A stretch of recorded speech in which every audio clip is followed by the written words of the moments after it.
le président du conseil départemental, Ben Issa Ousseni.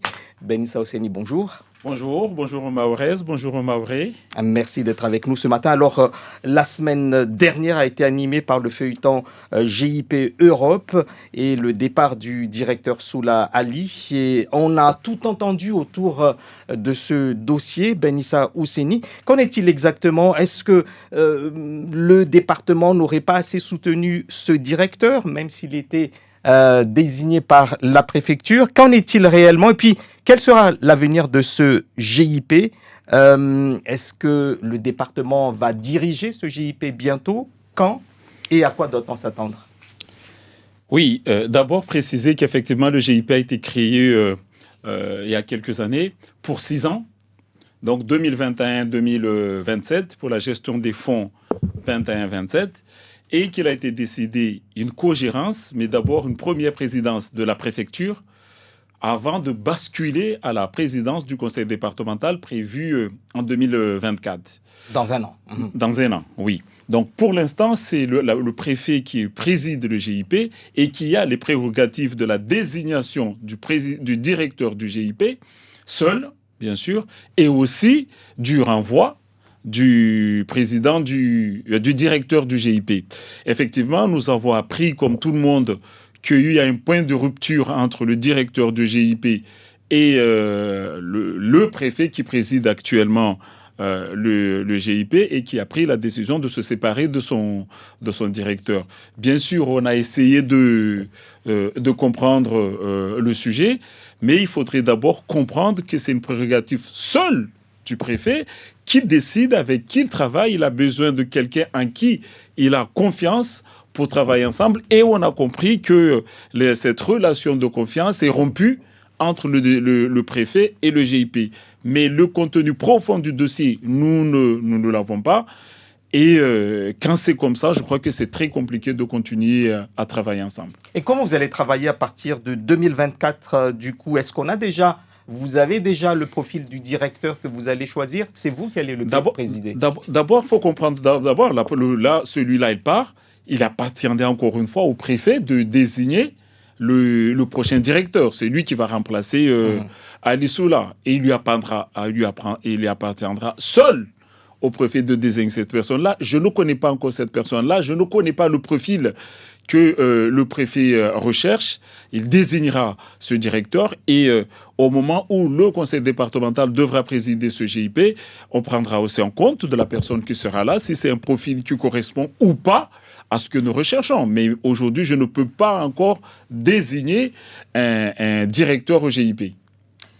Vous étiez également à Paris la semaine dernière, un temps de travail avec le ministre de l'Intérieur et des Outre-mer, Gérald Darmanin, et puis le ministre délégué des Outre-mer, Jean-François Corinco. Plusieurs dossiers ont été évoqués, la sécurité bien sûr, pouvoir d'achat, appel de Fort-de-France, etc. Qu'est-ce que vous retenez, vous, d'abord de cette rencontre? D'abord, une envie d'échanger avec les Mahorais. On s'était vu avec le ministre Darmanin à Mayotte le 1er janvier et il a été convenu un échéancier, un calendrier du travail de rencontre pour travailler ensemble le sujet de Mahorais. Donc, c'était le premier calendrier. Le prochain est prévu ici à Mayotte, peut-être fin mars. Avec toujours le ministre Darmanin sur le sujet Mayotte. Parce que Mayotte est un territoire complexe. On ne peut pas se revoir qu'une fois tous les 6 mois pour parler de sujets. Donc, on s'est mis d'accord de mettre en place un calendrier de travail. Donc, c'est un premier échange. Nous avons évoqué un certain nombre de sujets. Vous les avez dit. Mais je souhaitais surtout retenir d'abord, puisqu'on n'a pas beaucoup de temps, nous avons 15 minutes, d'abord de mettre en place un nouveau dossier sur la loi programme Mayotte, celui qui a avorté il y a quelques années. Donc, nous retravaillons un nouveau projet loi Mayotte. Donc, cette fois-ci, nous allons commencer, nous, à traiter le sujet, remonter de propositions concrètes sur la base de ce qui a été fait. On va pas innover complètement, mais il y a eu un travail qui avait fait que nous allons compléter avec l'ensemble de forces vives du territoire et nous allons pouvoir remonter. Oui, mais effectivement, nous avons beaucoup parlé aussi du sujet insécurité ici à Mayotte. J'avais voulu orienter ces débats-là aussi sur le côté conseil départemental avec la mise en place de cette police de transport que nous souhaitons mettre en place avec l'appui de services de l'État. Mais vous savez qu'il y a un comité interministériel qui se met en place aussi très prochainement. Nous continuons à travailler le sujet, mais aussi tout le CPER, contrat de plan État-région, notamment sur les infrastructures que nous devons mettre en place. Voilà, nous avons enclenché le processus de travail avec le ministre. On espère qu'il sera fructueux. Alors, vous parlez d'infrastructure, justement. Il a été question la semaine dernière également, beaucoup de débats autour de l'aéroport, la piste longue en petit air ou un aéroport en grand air. Là, on a entendu un peu de tout également, que la piste longue en petit air coûterait trop cher et qu'un aéroport en grand air serait peut-être un peu plus intéressant. Cette deuxième option vous conviendrait, il paraît. Est-ce que vous confirmez cela? Et est-ce que ce n'est pas un dossier qui risque d'encore traîner? Ce n'est pas la priorité aujourd'hui, c'est que Mayotte soit dotée d'une piste longue. Qu'il soit en petit air ou à grand air, il faut que Mayotte soit dotée de piste longue. Moi, j'aimerais aussi que nous ayons une vision à très long terme de cet équipement. Mayotte ne peut pas tous les 10 ans ou tous les 20 ans revenir encore sur le sujet de piste longue. Ce que je dis, c'est que nous voulons avoir une structure pérenne qui va tenir pendant des longues années. On parle aujourd'hui de même coût d'investissement s'il faille construire, rallonger la piste longue en petit air que s'il faut construire une autre piste longue en grand air. Vous comprenez donc à peu près le même. 2 études sont lancées en simultané. Avec l'arrivée du nouveau volcan en petit air, il était nécessaire de refaire les études qui ont été faites. En même temps, on a lancé aussi l'étude sur grand air pour avoir 2 dossiers qui seront posés sur table à la fin de cette année et décider d'où on va construire la piste longue. Ce qui est important, c'est que Mayotte soit dotée de cette piste longue-là. Moi, je souhaiterais qu'on aille le plus proche possible vers les 3000 mètres pour essayer, encore une fois, de s'inscrire dans du très long terme. Vous étiez également à Madagascar un peu avant cela. Et puis, le dossier des Jeux des îles a été évoqué jeudi, donc avec les 2 ministres à Paris.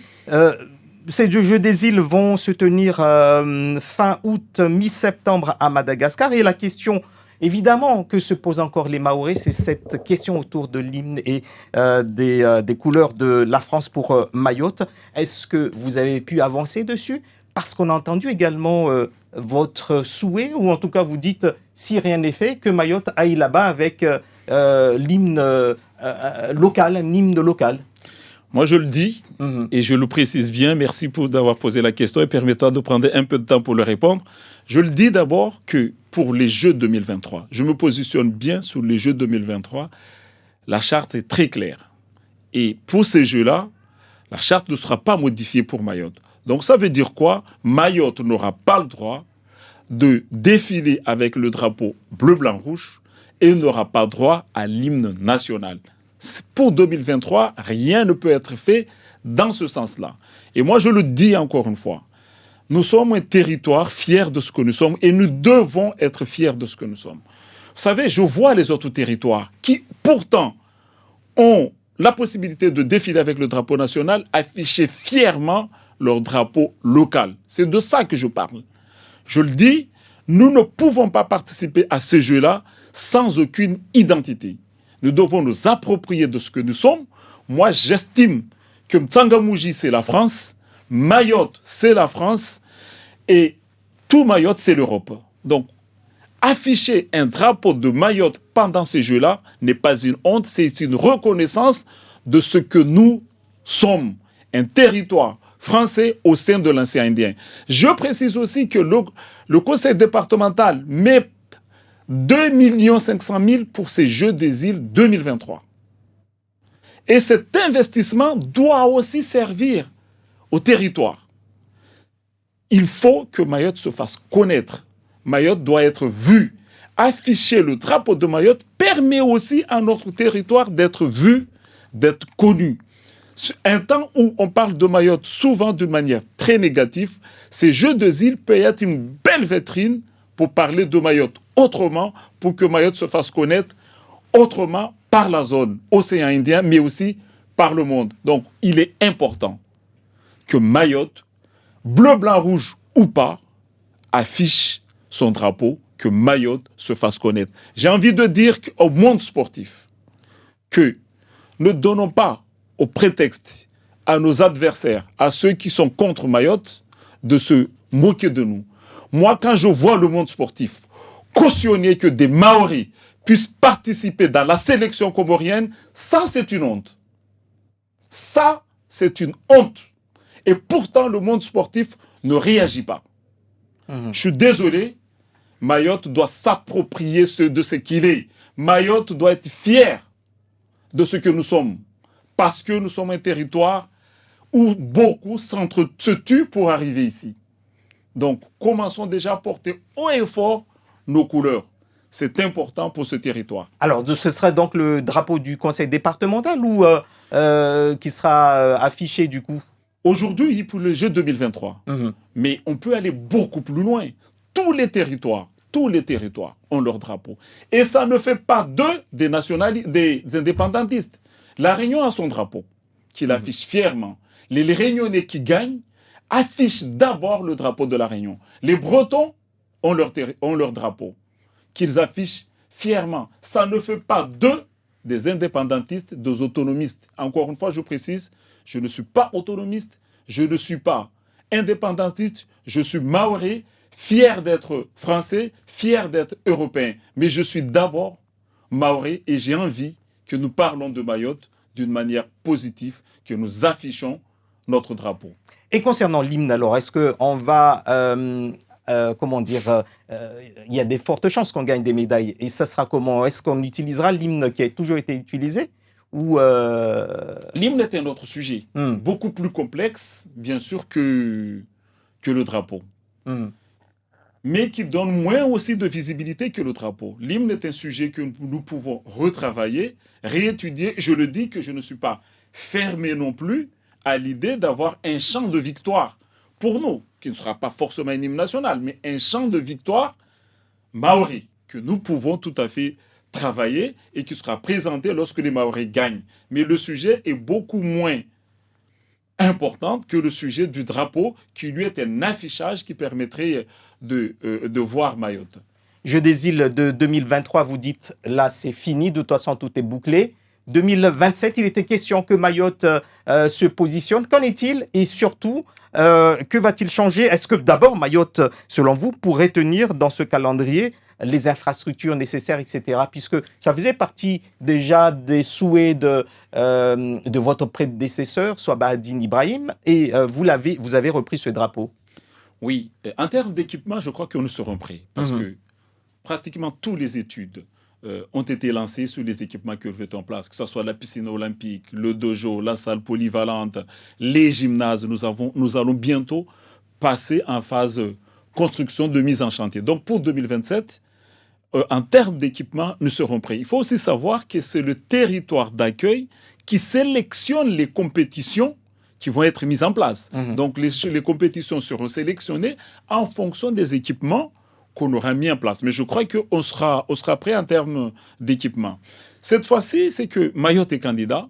Je voudrais préciser aussi que la candidature mahoraise est portée par le CROSS et la candidature a bien été déposée avec cette fois-ci un appui de notre gouvernement. Il est important aussi de le préciser, contrairement pour 2023 où nous sommes allés seuls, cette fois-ci on a l'appui du gouvernement. Nous devons là aussi mettre tous les ingrédients pour donner une chance à Mayotte d'organiser ces jeux-là. Donc nous travaillons sur plusieurs pistes. Nous travaillons sur le sujet d'un porte-parole, peut-être quelqu'un de certain renommé pour porter la parole des Maoris pour ces jeux-là. Et le travail derrière, en coulisses, pour cette fois-ci arborer le drapeau bleu, blanc, rouge et l'hymne national, ça se fera, je pense, dès demain, ou en tout cas très vite, pour qu'en 2027, ça se fasse. Je le dis Pour l'instant, d'abord, Mayotte est candidate à l'organisation des Jeux. Encore une fois, c'est une candidature portée par le monde sportif. Le monde sportif souhaite organiser les Jeux. Donc, pour l'instant, nous ne sommes que candidats à l'organisation des Jeux.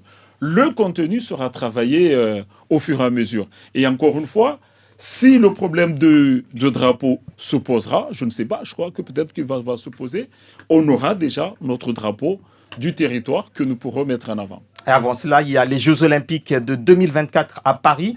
Et puis, on nous a fait comprendre que la flamme olympique fera une halte à La Réunion. Il était question aussi d'un passage à Mayotte. Finalement, cela ne se ferait pas. Est-ce que c'est une décision définitive La décision n'est pas définitive. Nous avons une réunion aujourd'hui et demain pour caler. Le passage de la flamme olympique coûte assez cher, qui mérite ces 150 000 euros pour quelques heures de passage sur le territoire. Ça ne peut pas être pris à la légère. Nous sommes en train de travailler le sujet. Je sais que ma vice-présidente était en négociation avec le comité olympique pour voir si ça peut être échelonné, si on ne peut pas avoir un prix sur ce sujet-là. Mais on a une réunion aujourd'hui, demain, et on va trancher sur le sujet. Merci beaucoup, Ben Issa, d'avoir été l'invité de Zakweli. Je ne sais pas si vous pourrez rester encore un petit peu tout à l'heure parce que les auditeurs voudraient poser des questions. En tout cas, si votre agenda le permet, ce serait une belle occasion puisque les Mahorais ne vous entendent pas souvent. Allons-y. Merci en tout cas à vous, André. Merci à votre invité d'avoir accepté de rester un petit peu avec nous. Donc pour le coup,